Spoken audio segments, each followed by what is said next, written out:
Good morning. Ngasi ningthokaba numitki video happy minnerse card ki message ningthokaba ahamada number ki matang da harai ko number se 47 leire color dana white color gumba sina bi bai ko adagi na sum chak thongba da kena musum hapo to chini katang hap kera na traga sangom katang hap kera adumai tor hap bai ko hadi sangom chamas ama gumba khina chak kena to gumba da adu duma leire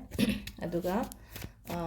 color se in hide dress kumba kumda white kumba machet ama dum yahon biyo hide pura white set laga chatlo habagi aduna te ko aina dress set to riba dress da white machet kumba kai kumba mani yahon biba adu si sina si leire do card ki message mina se timing of so happy dinga se ko ngasi gi na timing of se kai kai lege habado sidagi three cards katang ko nungti gi lokthok dana card number 1 card number 2 card number 3 ko first card, second card, third card ko. First card, second card, third card sidagi amma khanbira se ko ahamba se khansira ani shuba khansira natraga ahum suba khansira hebdo ahamba khanbanga yoni nga se ko ahamba se sidala se ko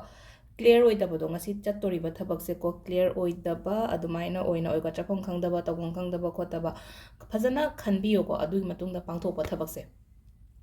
aina chattori se kyam keno tawdoroge hebdo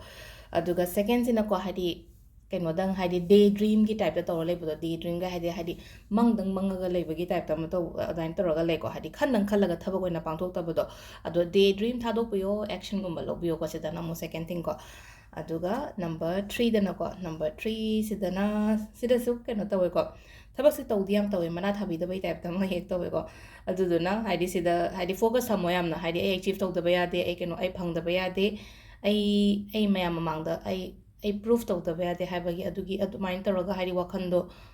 ꯑꯗꯨꯒꯤ ꯋꯥꯈꯜꯂꯣꯟꯗ ꯍꯥꯏꯇꯥꯔꯦꯀꯣ ꯑꯗꯨꯒꯤ ꯋꯥꯈꯜꯂꯣꯟꯗ ꯊꯕꯛ ꯐꯖꯅ ꯇꯧꯕꯤꯌꯣ ꯅꯣꯡꯃꯗꯤ ꯁꯣꯏꯗꯅ ꯃꯤꯅ ꯀꯩꯅꯣ ꯇꯧꯕꯤꯒꯅꯤꯀꯣ ꯍꯥꯏꯗꯤ ꯈꯪꯕꯤꯕ ꯑꯣꯏꯕꯗꯣ ꯑꯩꯅ ꯇꯧꯔꯤꯁꯦ ꯑꯩꯒꯤ ꯏꯃꯨꯡꯅ ꯑꯣꯏꯔꯣ ꯑꯩꯒꯤ ꯐꯦꯃꯤꯂꯤ ꯑꯩꯒꯤ ꯐ꯭ꯔꯦꯟ ꯁꯔꯀꯜꯅ ꯑꯣꯏꯔꯣ ꯑꯃꯅ ꯑꯣꯏꯔꯣꯀꯣ ꯍꯧꯖꯤꯛꯇꯤ ꯁꯨꯝ ꯑꯩꯅ ꯐꯅꯌꯥꯝ ꯇꯧꯔꯒꯁꯨ ꯑꯩꯁꯦ ꯏꯀꯥꯟ ꯀꯥꯟꯅꯗꯕꯒꯤ ꯇꯥꯏꯞꯇ ꯑꯃ ꯇꯧꯕꯁꯦꯀꯣ ꯑꯗꯣ ꯒꯤꯞ ꯑꯞ ꯇꯧꯕ ꯌꯥꯗꯦ ꯁꯤꯝꯄꯜ ꯑꯣꯏꯅ ꯍꯥꯏꯔꯕꯗ ꯍꯥꯏꯗꯤ ꯒꯤꯞ ꯑꯞ ꯇꯧꯕ ꯌꯥꯗꯦ ꯍꯥꯏꯕꯗꯣ ꯐꯔꯁꯠ ꯀꯥꯔꯗ ꯁꯦꯀꯦꯟ ꯀꯥꯔꯗ ꯊꯔꯠ ꯀꯥꯔꯗ ꯍꯥꯏꯗꯤ ꯐꯔꯁꯠ ꯀꯥꯔꯗꯁꯨ ꯂꯩꯔꯦꯀꯣ ꯍꯥꯏꯗꯤ ꯀꯟꯐ꯭ꯌꯨꯖꯟꯁ ꯂꯩꯔꯤꯕ ꯈꯣꯠꯂꯤꯕ ꯀ꯭ꯂꯤꯌꯔ ꯑꯣꯏꯍꯜꯂꯣ ꯌꯥꯝꯅꯀꯣ